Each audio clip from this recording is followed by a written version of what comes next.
Nous avons Madame Augustin Huguette. Bonjour. Oui, bonjour. Je travaille au sein d'une équipe pluriprofessionnelle au sein de centres de soins, d'accompagnement et de prévention d'addictologie. À vos côtés, nous avons Madame Mirella Valerius. Bonjour Madame. Bonjour, je suis directrice de l'association Attitude Médiation, qui est un service de médiation familiale et qui dirige également un espace de rencontre parents-enfants. Très bien. En tout cas, merci d'avoir accepté mon invitation. C'est vrai qu'on parle beaucoup d'insertion, beaucoup de violence. Il y a quand même des associations qui font un travail quand même assez important et intéressant et pour lesquelles on ne parle pas suffisamment assez. Alors, je voudrais tout de suite qu'on rentre dans le vif du sujet avec vous, Sylvain Lebovici. Votre nom n'est pas facile à prononcer. Si vous permettez, je vous appellerai Sylvain. Alors, il y a un dispositif qui a été mis en place qui s'appelle le PAEJ, le point d'accueil écoute jeune. Est-ce que vous pouvez nous présenter ce dispositif? Oui, alors le PAEJ, le point accueil écoute jeune, donc c'est un dispositif qui a été mis en place par l'association Accor, dont j'ai parlé tout à l'heure. Il a été institué par la circulaire du 12 mars 2002 du ministère de l'Emploi et de la Solidarité. Il existe 125 PAEJ en France, d'hommes compris, dont 2 en Guadeloupe. Voilà, et Grande Terre et Basse Terre. Moi, je m'occupe de celui qui est en Grande Terre. Donc, les PAEJ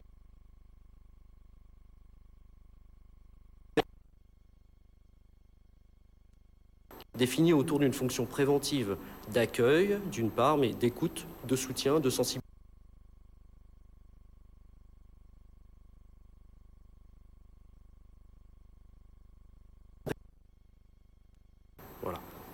Donc c'est un lieu d'accueil et d'écoute anonyme et gratuit pour les jeunes de 15 à 25 ans et leurs familles.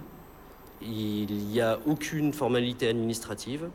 Le jeune ou le parent est reçu avec ou sans rendez-vous. Donc, de plus, l'intéressé, s'il le désire, peut assister à une intervention d'un professionnel du secteur social ou médico-social dans ce même local et selon un planning qui est établi et consultable sur place ou sur notre site internet, donc asso-du6 accor a2cors.org. Voilà, donc nous sommes situés dans le bâtiment de l'association Accor, avenue Caruel, à côté du Crêpes aux Abîmes. Et nous sommes joignables du lundi au vendredi de 8h à 16h, sauf le mercredi de 8h à 13h. Alors, au 05 90, pardon, je vais juste dire le numéro de téléphone, le 05 90 47 06 90. Alors concrètement, ce dispositif donc, de point d'accueil écoute jeune, le PAEJ, permet aux jeunes de 15-25 ans et leurs familles de pouvoir obtenir une écoute, une information face aux difficultés qu'ils rencontrent de la vie. Voilà. En général. C'est très vaste. C'est très vaste, c'est ouvert, c'est confidentiel, évidemment. Alors pour ça, vous êtes entouré d'un certain nombre d'associations qui fonctionnent déjà dans des activités spécialisées. À vos côtés, donc, nous avons Jean-Pierre Phipps. Est-ce que vous pouvez nous présenter la Maison des Adolescents? Oui, la Maison des Adolescents est une structure récente en Guadeloupe qui date de 2 ans à peu près. Il faut savoir que dans tous les départements de France, il y a au moins une maison d'adolescents. Certains départements en comptent plusieurs. La Guyane, par exemple, en compte 2. Nous en comptons en Guadeloupe une qui est située à Bimao. Donc cet établissement accueille des jeunes de 11 à 21 ans avec une équipe pluridisciplinaire. Éducateurs spécialisés, assistants sociaux, conseillers conjugal et familial, médecins. Une équipe pluridisciplinaire, juristes, spécialistes dans des affaires juridiques, tout psychologue, en fait, tout panel de professionnels qui peuvent être à l'écoute et assez rapidement orientés vers des structures avec lesquelles, justement, nous mettons en place un partenariat de façon à permettre à ces familles et à ces jeunes d'avoir une réponse. Donc, nous sommes un service généraliste, je dirais, qui accueille l'adolescence, quelle que soit la problématique de l'adolescent ou pas. Et qu'est-ce que vous apportez à ces jeunes? Alors, c'est d'abord une écoute. Un jeune peut venir simplement parce qu'il souhaite rencontrer d'autres jeunes ou il souhaite rencontrer des professionnels étant capable de lui donner des réponses concernant des questions qu'il se pose. Ça peut être lié à une problématique familiale, intrafamiliale, une problématique de décrochage scolaire, en fait, tout type de problématiques qui surviennent, mais qui concernent l'adolescent.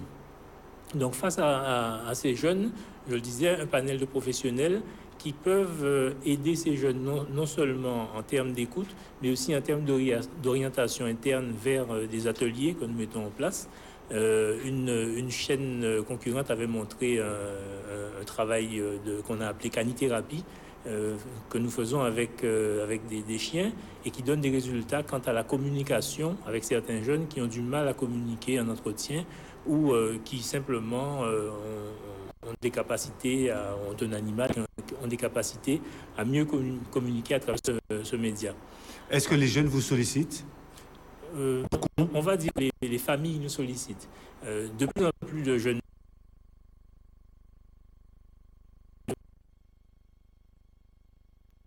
qui n'ont pas un problème.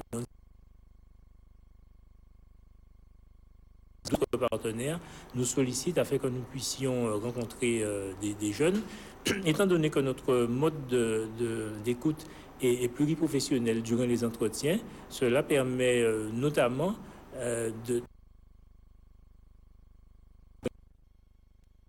puisque on élimine, on réduit la problématique qui est liée à tout entretien, qui en général est celle du transfert, qui permet de diminuer les appréhensions et faciliter la communication. Quelle catégorie de jeunes que vous recevez? Est-ce que ce sont des jeunes qui sont un peu perdus, entre guillemets, bien sûr, ou des jeunes, en fait, qui ont du mal à se positionner dans la société, ou des jeunes, en fait, qui ont quelquefois affaire avec la justice? Alors, à l'usage, on reçoit surtout des jeunes scolarisés qui sont en décrochage ou qui posent des difficultés intrafamiliales, mais en théorie, on est habilité à recevoir des adolescents, quels qu'ils soient, qu'ils aient ou pas une pathologie, que cette pathologie soit psychique ou somatique, qu'ils veuillent simplement se poser, venir simplement utiliser, par exemple, notre matériel informatique pour pouvoir faire leur travail scolaire, se connecter, qu'ils veuillent simplement participer à nos ateliers. En fait, comme je le disais, un service généraliste qui est destiné à l'adolescence. Et nous travaillons également avec des professionnels, c'est-à-dire que nous sommes un centre ressources sur la question de l'adolescence pour tous les professionnels travaillant avec des adolescents. Très bien. Alors vous, Madame Augustin Huguette, vous êtes plutôt en charge d'un centre de soins et d'accompagnement, donc de prévention en addiction. Alors, chez vous, quelles sont vos prérogatives? Je rectifie, je ne suis pas en charge, je suis au sein de l'équipe d'animatrice socio-éducative qui a pour mission l'accompagnement et l'insertion sociale et professionnelle des usagers. Alors nous, effectivement, notre mission, c'est tout ce qui concerne la prise en charge, l'accompagnement, le soin des personnes addictes, particulièrement à l'alcool, parce que précédemment, nous étions le centre d'alcoolologie de Pointe-à-Pitre. On a gardé cette appellation. Et notre mission, effectivement, c'est d'accompagner, de proposer un accueil, une écoute, un accompagnement médical, psychologique et social des patients. Donc, des personnes qui peuvent venir d'elles-mêmes, qui peuvent tout public, tout public, ouvert à tous. Jeunes. Jeunes. Alors, c'est pour cela que nous sommes partenaires avec le PAEJ, ce qui nous permet effectivement de faire ce qu'on appelle du repérage précoce, d'être au plus près de cette population de jeunes qui ne fait pas volontairement la démarche de venir nous voir. Donc l'idée, c'est d'aller vers ce public-là, de nous faire connaître et ensemble de voir s'il y a difficulté, s'ils ont des problèmes, comment les orienter et comment les accompagner. Quel type de public que vous recevez? Est-ce que ce sont beaucoup plus de jeunes, beaucoup plus de moins jeunes? Alors justement, nous n'avons malheureusement, je n'ai pas envie de dire malheureusement, mais nous ne touchons pas un public de jeunes. En tout cas, ils ne font pas cette démarche volontairement de venir nous voir. Nous avons effectivement un public d'adultes, essentiellement d'hommes, qui font une démarche personnelle, mais nous avons aussi des personnes qui sont orientées par la justice de plus en plus, malheureusement. Ou heureusement, j'ai envie de dire, quelque part. Et en fait, pour nous, de faire des permanences au PAEJ, c'est une manière d'aller à la rencontre de cette jeunesse, de nous faire connaître et en quelque part de répondre, si besoin est, à leurs difficultés, aux problèmes alcool ou aux problèmes des addictions en général. Et justement, comment les personnes qui viennent vous voir se retrouvent justement à être addictes à l'alcool? Est-ce que c'est lié à des problèmes personnels, à des problèmes, je dirais, professionnels? Qu'est-ce qui crée justement cette addiction? À cet âge-là, je me focalise un peu sur le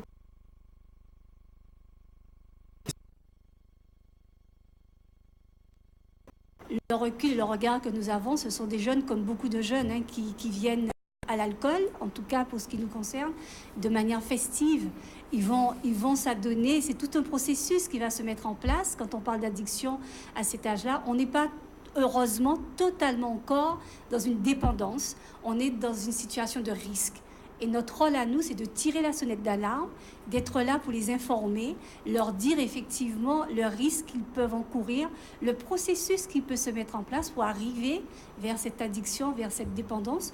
Donc nous sommes beaucoup dans ce qu'on appelle la prévention. Donc avec le PAEJ, on se situe dans cette démarche-là, dans une démarche de prévention avec cette jeunesse, d'informer sur les risques liés au comportement addict. À quel moment on peut se rendre compte qu'on est addict à l'alcool ou on est alcoolique? Alors en général, le jeune n'a pas toujours conscience qu'il est addict, ce sont les parents, c'est l'entourage, comme M. Phipps disait, qui s'en inquiètent, qui s'alarment. Et très souvent, ce sont les parents qui nous interpellent, qui eux-mêmes sont des fois dépassés. Quand le phénomène est déjà installé, ils sont dépassés et à ce moment-là, ils peuvent nous voir ou ils sont orientés. En tout cas, ils viennent souvent nous comme un appel au secours. Comment faire? Comment les aider? Parce qu'effectivement, notre mission, c'est aussi d'accompagner les parents, l'entourage de la personne en situation d'addiction. Très bien. À vos côtés, Madame Mirella Valerius, donc vous êtes dans l'association Attitude Médiation. Tout à fait. Quel est le rôle justement de cette association? Alors l'association Attitude Médiation propose un service de médiation familiale qui consiste pour les personnes qui en émettent le besoin de venir pour gérer de façon amiable, apaisée leurs conflits familiaux. Donc il s'agit de personnes qui viennent dans le cadre de séparation, divorce, dans un premier temps, pour organiser la vie des enfants notamment. Il s'agit également de recevoir des familles dans le cadre de séparation de biens, parfois, donc des fratries, des personnes également qui viennent pour organiser la vie d'un parent qui peut être âgé. Mais nous travaillons également avec des familles, des parents qui viennent de façon à pouvoir remettre en place, si vous voulez, un lien, maintenir un lien et rétablir la communication avec leurs adolescents. Nous avons de plus en plus de demandes dans ce secteur, d'où notre partenariat avec le PAEJ pour permettre aux parents, justement, de venir pour pouvoir mettre en place des médiations et rétablir la communication avec des jeunes qui parfois peuvent être coupés. Alors, donc pour œuvrer dans ce domaine et répondre donc à toutes ces demandes, vous vous entourez d'un certain nombre de spécialistes? Alors, au niveau de l'association, toutes les médiatrices familiales sont diplômées d'État, donc nous sommes tout à fait habilités à mettre en place ces processus de médiation familiale. Nous faisons également des orientations parfois vers des thérapeutes, des psychologues, quand il y a lieu de le faire. Quelles sont les situations les plus demandées ou que vous traitez le plus au sein 90% de l'activité de ce service de médiation concerne des séparations-divorces, donc l'organisation de la séparation, donc quelle organisation mettre en place pour les enfants, notamment quand il y a une séparation, savoir avec qui l'enfant va vivre, avec quels parents il va demeurer, s'ils vont mettre en place une résidence alternée, quelle va être également la participation financière de l'autre parent.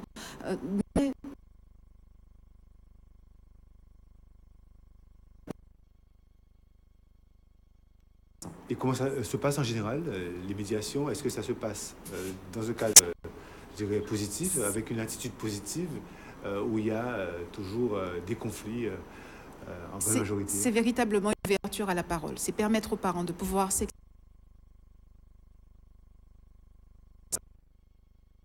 12-13 ans.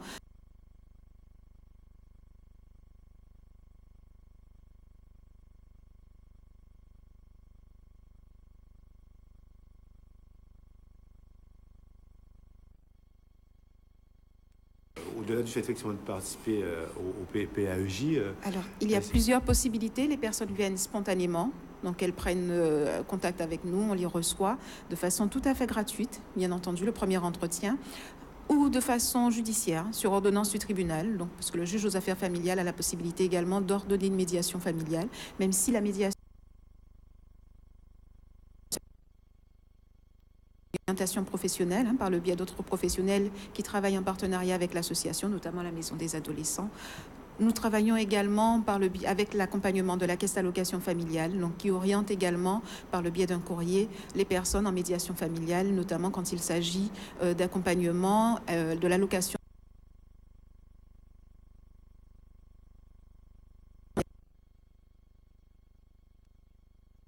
Une obligation, je dirais, quelque part, de mettre en place ce que j'appellerais un guichet unique, entre guillemets, et une structure, une plateforme qui permettrait justement à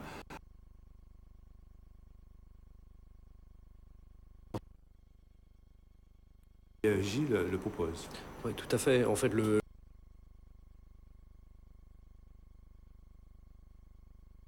qui ne sont pas forcément connus de tout le monde. Et donc, la personne qui se sent en difficulté, quelle qu'elle soit, eh ben, le fait de venir, justement, notre rôle est donc de les écouter et de les orienter au mieux, quoi. Avant tout de les conseiller, bien sûr, mais de les orienter vers les associations, justement, qui sont les plus adéquates à la problématique. Alors, comment ça va fonctionner? C'est-à-dire que les gens pourront prendre contact directement avec le PAJ, vous allez vous faire part de leurs difficultés, et à partir de là, vous faire une orientation en fonction d'eux? Oui, éventuellement. Éventuellement, ça c'est s'ils le désirent de toute façon, puisque c'est anonyme, c'est confidentiel. On peut les orienter s'ils le désirent, être orientés, mais avant tout être conseillés. Et puis ils peuvent aussi assister, comme je disais tout à l'heure, à des permanences qui sont mises en place au sein du PAEJ. Ces permanences dans lesquelles viennent les associations qui sont présentes, mais aussi d'autres. Elles viennent donc faire des permanences, parler de ce qu'elles traitent, elles, comme problématique. Et donc les personnes peuvent assister à ces permanences qui sont établies sur un planning déjà défini, consultable sur place ou sur notre site internet, comme je le disais tout à l'heure. Très bien. Merci beaucoup. On va juste marquer une courte page de publicité. On vient en seconde partie d'émission dans votre émission Amis d'Experts. Tout de suite.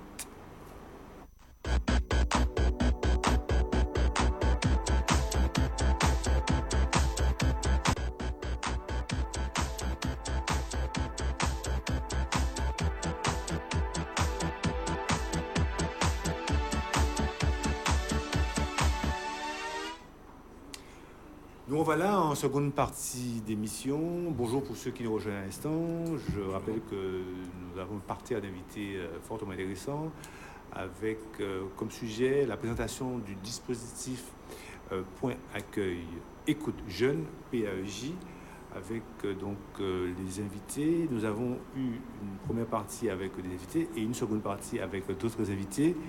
Nous avons Sylvain, donc Lebo Vici, voilà, qui est en première partie, donc je rappelle, qui est médiateur. Médiateur, responsable du PAEJ, médiateur voilà. À l'association Accord. D'accord. Nous avons rejoint à ses côtés Flore Borico. Flore Borico, bonjour. Bonjour, je suis la coordinatrice du CLAJ, Comité local pour le logement autonome des jeunes. Pourquoi je suis présente ici? C'est parce que le PAEJ est un dispositif du CLAJ. Excellent. À vos côtés, donc, nous avons Daniel Pelage. Daniel Pelage, bonjour. Bonjour, donc Daniel Pelage, je suis le directeur du SAPA du Corridaf, je suis à Pointe-à-Pitre, et donc partenaire également avec le PAEJ. D'accord, et à vos côtés, donc Madame Shirley d'Orsainville. Oui, bonjour, je suis assistante sociale au sein de l'association Force et aussi partenaire du PAEJ. Parfait, en tout cas, merci d'avoir accepté mon invitation. Alors, Madame Borico, vous êtes coordinatrice au CLAJ, vous travaillez en partenariat donc, avec donc le PAEJ. Oui, en effet, Point Accueil Écoute Jeune. Quelle est votre mission exactement dans ce dispositif? Vous pouvez vous présenter aussi le CLAJ avant. Le CLAJ, c'est le comité local pour le logement autonome des jeunes. C'est-à-dire, nous sommes une association, on travaille par l'extension de l'habitat, c'est-à-dire du logement. On capte des logements pour pouvoir sous-louer pour des jeunes qui sont en difficulté, des jeunes à un prix social. Mais j'aimerais dire que ce dispositif s'adresse aux jeunes qui sont dans une dynamique d'insertion sociale et professionnelle, des jeunes de 18 à 30 ans. D'accord. Et l'institution se trouve... Avenue Carrel. C'est dans les locaux de Accor. D'accord, dans l'association Accor. Alors, on ne sait pas trop où se trouve cette association. Quelquefois, on a du mal à trouver. C'est où exactement? En effet, on est près du Krebs, si vous voulez, dans l'ancien hôtel Le Relais Bleu. C'est où on est situé en ce moment. D'accord. Alors, quelle est votre mission, justement, à côté de Sylvain, dans ce dispositif PAEJ? Je suis la coordinatrice du CLAJ, mais en même temps, on travaille en binôme, on travaille ensemble. Bon, c'est lui le référent, mais en général, étant donné que je suis, je ne dirais pas la supérieure, mais enfin, on travaille ensemble. Donc, vraiment, un partenariat formidable et pour pouvoir faire avancer le PAEJ ensemble. Alors, quel a été votre constat, justement, et cette volonté de mettre en place, justement, le PAEJ, puisque c'est l'objet d'aujourd'hui? Je vous assure que c'est une bonne initiative, surtout en ce moment où on parle de violence et de meurtre. Il n'y a pas suffisamment d'écoute au niveau des familles. Je pense que le PAEJ est un lieu neutre et non stigmatisant où les jeunes puissent venir se retrouver et avoir de l'écoute. Au niveau des associations, toutes les associations donc, spécialisées dans les activités peuvent se rejoindre le PAEJ. Oui, c'est-à-dire nous avons un plan évolutif. Nous avons plusieurs associations qui travaillent déjà avec nous, mais nous avons des projets. Nous avons l'intention de faire des forums, mais vraiment travailler beaucoup plus pour amener les jeunes à connaître déjà plus souvent le PAEJ. Et en même temps travailler avec ces jeunes, il faut comprendre qu'il y a des professionnels qui sont là pour pouvoir les écouter et les encadrer. Alors, vous avez tenu récemment une réunion sur le premier de travail avec les présidentes d'associations. Elles ont répondu présent? Oui, on est satisfait parce que vraiment tous les partenaires ont répondu présent et nous avons du travail. Il y a beaucoup de travail à faire. On doit évoluer ensemble et avoir vraiment la même vision pour permettre aux jeunes de Guadeloupe de se retrouver, surtout une certaine stabilité. C'est ça qu'on recherche au niveau du pays, une certaine stabilité. Très bien. Alors, Monsieur Pillage, donc je rappelle, vous êtes responsable. Je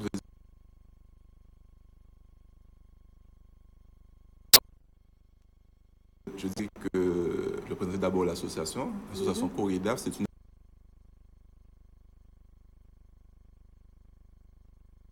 créée pour pouvoir solutionner les problèmes liés à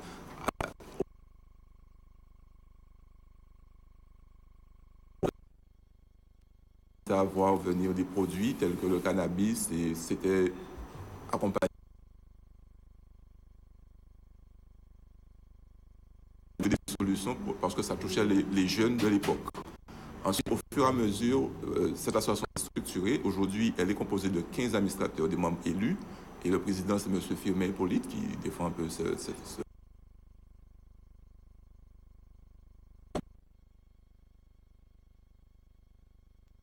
qui a évolué. Dans les années 1993, il s'agissait d'un centre spécialisé pour toxicomanes, centre de soins spécialisé pour toxicomanes, et c'était le champ d'activité se limitait à cette drogue illicite, donc qu'elle soit cannabis ou autre, crack, cocaïne et autres. Et à partir de 2003, il a fallu revoir les choses, puisque on voit au fur et à mesure qu'on se structure, la situation devient de plus en plus compliquée. Il y a l'apparition de nouveaux produits, de drogues de synthèse, à la fois des drogues qui se créent pratiquement régulièrement. Et donc, il fallait porter une réponse plus adaptée, ce qui fait qu'aujourd'hui, on parle de SAPA.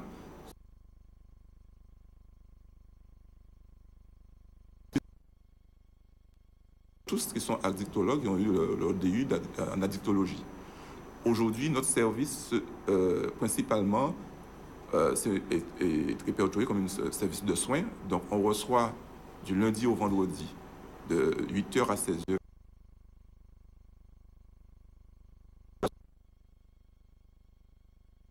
Nos partenaires, c'est-à-dire que nous sommes dans une configuration où on a été des membres fondateurs pour à la fois la création du réseau Addiction Guadeloupe qui fédère toutes les structures qui tournent autour du champ des addictions, que ce soit les professionnels même de santé, mais également un certain nombre d'associations qui sont plus proches de notre public. On a été également à l'origine de la création du réseau Veille Sociale Guadeloupe pour les problématiques de logement. Et aujourd'hui, on est répertorié comme un centre référent, tout d'abord référent pour intervenir en milieu carcéral, où on intervient au centre pénitentiaire de Bémaro pour les usagers de drogue qui sont sous les mains de justice. On travaille également avec des personnes qui sont orientées par la justice dans le cadre de mesures d'injonction thérapeutique ou d'obligation de soins. Et parallèlement à ça, l'association met en place des stages de sensibilisation au danger d'utilisation des produits psychotropes. Et là, c'est des mesures alternatives à une mesure judiciaire où les personnes qui sont appréhendées sur la voie publique en possession de produits sont orientées vers une autre structure pour ce qu'on appelle un stage d'information où on leur présente des modules, c'est-à-dire les effets de la drogue sur la santé, drogue avec point de vue de la loi et drogue par rapport à la société. Et également aujourd'hui, quand on a fait l'analyse depuis plus d'une dizaine d'années de l'évolution du public qu'on prend en charge, on s'est aperçu que non seulement on a la problématique des premiers usagers, donc les personnes d'un âge qui tournent entre plus de 18 jusqu'à une quarantaine, voire les patients les plus anciens qui ont conduit des produits à leur jeunesse. Bon, par exemple, ceux qu'on a commencé à suivre en 1985 sont pratiquement comme ils étaient adolescents ou jeunes à cette époque, ils frisent de la cinquantaine. Mais comment on est arrivé justement à ce phénomène justement de drogue en Guadeloupe? Parce que c'est vrai que vous êtes bien placé pour en parler. Oui, c'est vrai que ça a commencé par ce qu'on appelle entre guillemets, les drogues douces, le cannabis, etc. Maintenant, bon, ensuite c'est le crack, la cocaïne, maintenant les drogues de synthèse. L'analyse que vous faites par rapport à ça et en même temps votre constat par rapport aux jeunes ou peut-être aux moins jeunes, aux gens qui viennent vous voir. Alors concernant cet aspect-là, c'est vrai que même si nous sommes une île, mais nous sommes situés entre les États-Unis et l'Hexagone, enfin l'Europe. On est au centre. Et donc, c'est vrai vous savez, quand vous écoutez l'actualité, vous entendez des prises de drogue à nos frontières ou chez nous. Des fois, pas tous ces produits ne sont pas forcément destinés au marché local. C'est une zone de transfert, de passage. Mais il faut savoir qu'on n'est pas épargné. On n'a pas des barrières qui feront que nos jeunes seront épargnés. Par exemple, on est à l'heure d'Internet, à l'heure de télévision, des chaînes câblées ou satellitaires. Donc les jeunes, vous savez qu'en Guadeloupe, on aime beaucoup imiter. Ce qu'on voit venir d'ailleurs, on imite. Aujourd'hui, ce qu'on a remarqué, c'est que d'une part, il faut pouvoir apporter des solutions encore plus adaptées, donc il faut se former, être au courant de tout ce qui se passe, mais également, on remarque qu'on a un rajeunissement de la population qui fréquente notre centre. On a été obligé également, dès 2006, de porter une solution adaptée. Le SAPA du Corridaf gère une consultation pour jeunes consommateurs de cannabis et autres substances. À l'intérieur du centre, par exemple, la journée du mercredi est essentiellement consacrée pour les jeunes, puisque c'est ceux qui sont scolarisés, c'est plutôt le mercredi qu'ils ont un peu plus de temps. Les semaines, ils ont cours le matin et l'après-midi. Donc, on a dédié cette journée-là et on fait beaucoup d'actions de communication envers ces jeunes-là. On a un partenariat, je veux dire, avec les réseaux. C'est pour ça aussi qu'on a adhéré par rapport au PEJ, puisque déjà, c'était dans notre culture de travailler en partenariat. Et on travaille avec l'éducation nationale. On peut intervenir sur des actions de prévention directement avec les projets auxquels on peut participer dès la genèse avec les écoles. On intervient également puisque de plus en plus certaines entreprises font appel à nous, puisqu'il y a des personnes qui sont tout à fait intégrées dans la société, qui sont en cours d'emploi, par exemple des cadres d'entreprise pour pouvoir faire face à leur cadence de travail. Des fois, utilisent des produits. Mais une question, M. Pélage. Certains disent oui, à la limite, le cannabis est une drogue douce et cela ne fait pas de dégâts. Est-ce qu'aujourd'hui, le cannabis peut carrément, bouleverser la vie d'un individu jeune ou moins jeune, uniquement en prenant du cannabis? Je parle sous couvert des membres de mon équipe. ceux qui sont dans le soin, les psychologues, les médecins. Donc, je participe des fois à des réunions de synthèse pour les cas de patients.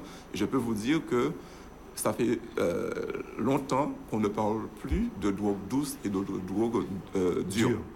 Le cannabis, déjà, c'est vrai que souvent, celui qui utilise un produit, il cherche d'abord un plaisir de ce produit. À l'époque où le cannabis particulièrement est rentré dans le département, les jeunes, enfin les personnes se présentaient le cannabis comme étant naturel, produit naturel, comme ça vient de la nature, donc sans risque. Donc on parlait de drogue douce. Aujourd'hui, nous, même si on s'occupe de toutes les addictions, y compris, parce que comme je dis que ça s'évolue énormément, on a pu s'apercevoir que les substances sont de plus en plus modifiées par des procédés chimiques. Les feuilles de cannabis d'aujourd'hui passent pour pouvoir, soi-disant, protéger par rapport à des insectes, enfin des particules pour détériorer, passent dans des solutions chimiques, mais qui sont faites de telle façon que ça accélère la dépendance rapidement pour les usagers. Mais ça, c'est valable pour cette drogue qui est drogue illicite, mais valable également pour d'autres drogues qui sont tout à fait licites, par exemple comme le tabac. Le tabac que nos parents ou grands-parents fumaient à l'époque et ce qu'aujourd'hui on trouve dans la cigarette, ça n'a rien à voir. Ça passe, la feuille même de tabac passe également dans ce type de solutions chimiques. Et le papier qui entoure le tabac, on a au bureau la décomposition d'une cigarette aujourd'hui. On trouve dans le papier de kérosène d'avion, des produits toxiques, on trouve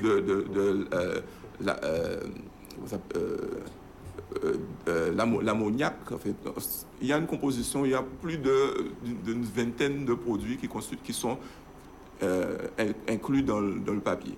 Et donc, ça a des répercussions sur la santé. La personne qui peut-être qui prenait au bout de 6 mois s'acheter un paquet, qui prenait juste une clope d'un copain, aujourd'hui, très rapidement, il est poussé à acheter son paquet et passer à avoir plus qu'un paquet par jour. Moi, ce que je n'arrive pas à comprendre, c'est que des gens qui fument des cigarettes et qu'ils voient manquer en grand que fumer tue et qu'ils achètent le paquet de cigarettes, ils croient peut-être qu'ils sont immortels.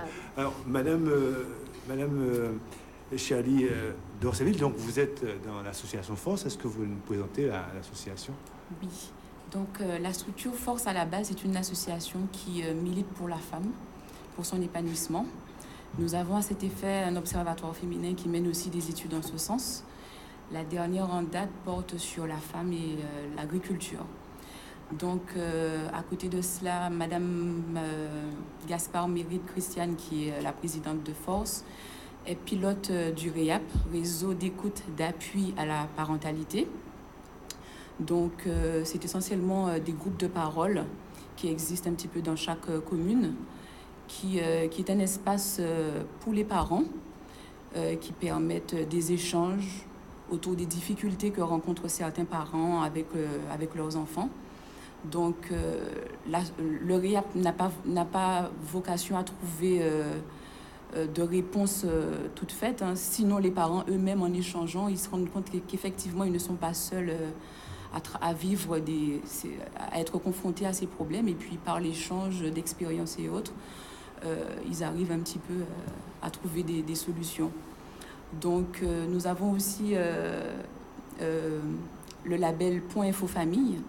Donc, c'est un espace qui est vraiment dédié à la famille, où on peut trouver des informations relatives à la famille. Donc, c'est en ce sens que nous collaborons avec le PAEJ, où nous proposons une écoute pour les ados, une écoute pour les parents, donc, et aussi une fois par mois, un groupe de parole aussi pour les parents.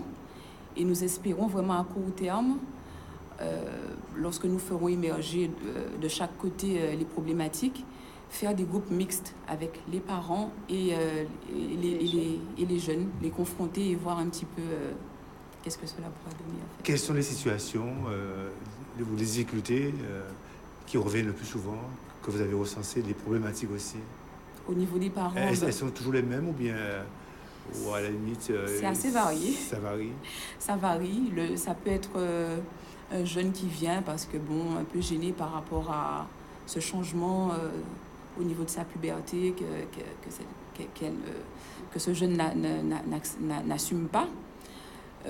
La sexualité, parce qu'on a beaucoup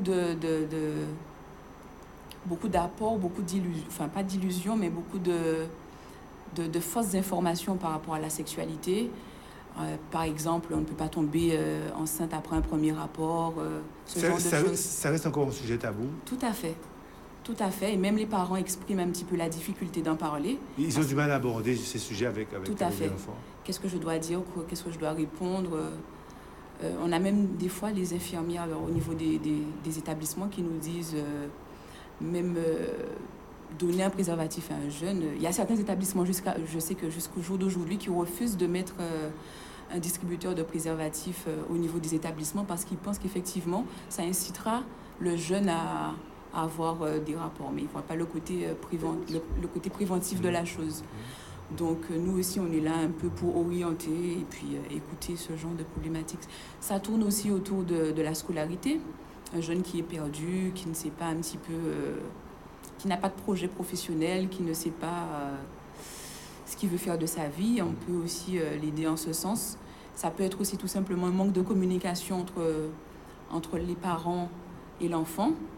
Donc à ce moment-là aussi, écouter ce jeune et puis aider les deux à rétablir un petit peu cette communication. Et concernant les femmes, les problématiques de femmes, vous dites que vous vous occupez aussi de savoir un petit peu les difficultés des femmes en Guadeloupe. On sait qu'elles sont quelquefois...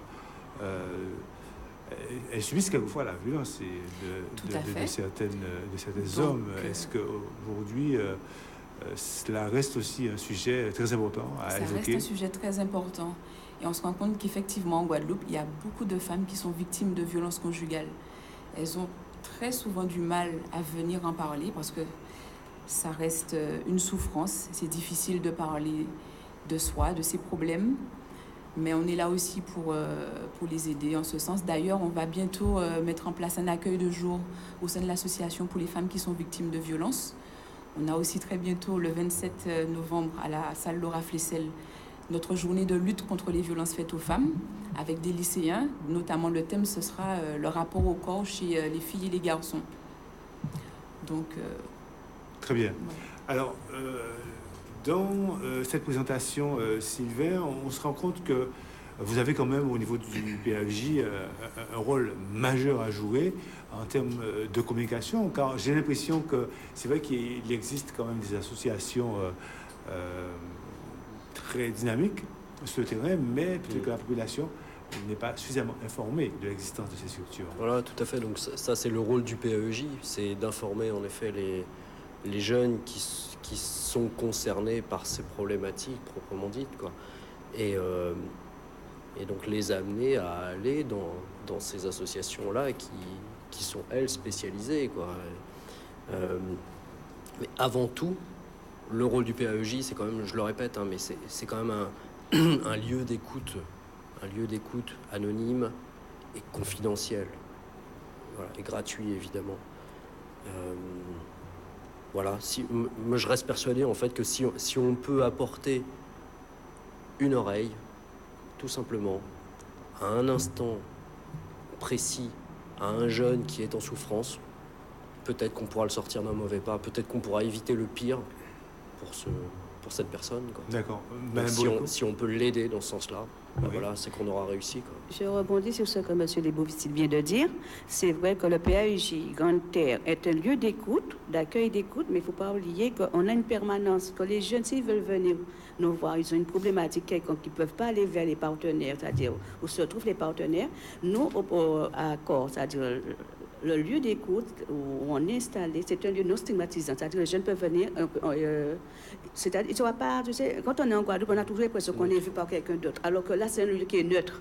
Mais est-ce que c'est qui doit venir? C'est-à-dire les jeunes avec leurs parents ou ça concerne aussi de la famille? Le jeune peut venir seul, le jeune peut appeler, il peut se rendre seul sur à Accor, chez nous, au PAEJ. Les parents aussi peuvent venir. Les parents peuvent venir aussi, puisqu'on s'adresse aux jeunes et aux familles. Donc les parents peuvent venir, comme le jeune peut venir d'abord, et après venir avec sa famille, sa mère ou son père. Donc on s'adresse aux deux publics, le jeune et les parents. Mais ce qui est important à retenir, c'est un lieu d'écoute, mais en même temps, c'est un lieu d'accueil où on peut recevoir les jeunes et les parents. Et que les partenaires, on a un planning des partenaires. Ils peuvent se rendre dans l'anonymat et c'est gratuit. D'accord. Et d'autres associations peuvent vous rejoindre? Oui, le planning évolutif. Très bien. Nous sommes quasiment arrivés au terme de l'émission. Une petite conclusion très rapide, M. Pelage. On fait un petit tour de table. 15 secondes, allez-y. Donc, simplement pour dire, pour que tout le monde puisse entendre que nous sommes en partenariat, mais que nous également, nous sommes dimensionnés pour recevoir, on reçoit de façon anonyme et gratuite à nos bureaux qui se situent à Pointe-à-Pitre, au deuxième étage de l'immeuble BDAF à Pointe-à-Pitre, et que non seulement on peut recevoir le jeune, mais nous on a comme habitude de recevoir le jeune, sa famille, voire même l'entourage, puisque bien souvent, quand on a une personne en proie à une problématique d'addiction, c'est pas la personne seulement, mais c'est tout son entourage qui en souffre. Donc, on va pouvoir mettre en œuvre les choses sans aucun problème. Merci, M. Pelage. Madame Dorsainville, une conclusion rapide. Je vais peut-être simplement rappeler le numéro de l'association Force, qui est le 05 90 48 10 46. Donc, pour toutes les familles, les parents qui souhaitent avoir des informations, n'hésitez pas à appeler.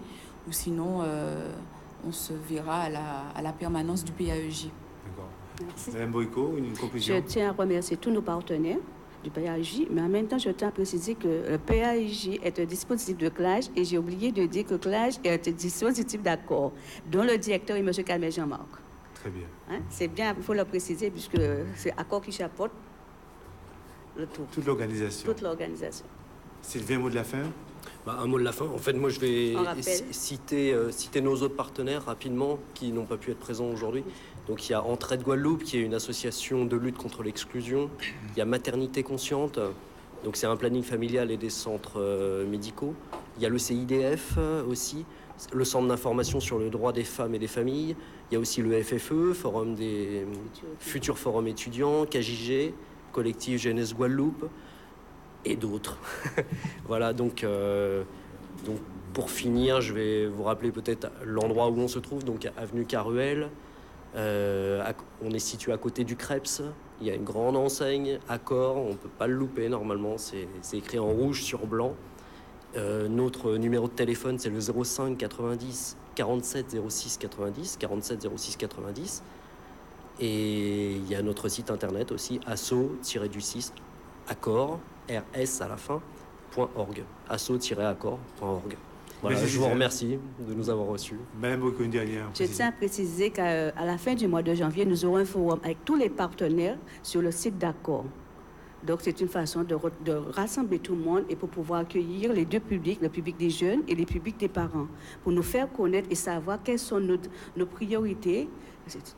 Surtout avec cette violence en ce moment qui existe en Guadeloupe, je pense plus que jamais le dispositif du PAEJ on doit se retrouver ensemble pour pouvoir trouver des solutions ensemble avec les jeunes et les parents. Et les faire savoir qu'on existe. C'est noté. En tout cas, merci madame, merci messieurs en tout cas d'avoir accepté l'invitation à l'émission Avis d'Experts. Merci aussi à vous de nous avoir reçus chez vous. Je vous souhaite de passer un excellent week-end, un très bon week-end avec lundi 11 novembre pour ceux qui vont profiter de ce jour férié. Sinon, rediffusion de cette émission lundi matin, 7h du matin, heure de Guadeloupe. Et sinon, rendez-vous la semaine prochaine, samedi, avec notre invité dans votre émission Avis d'Experts sur Canal 10. Merci.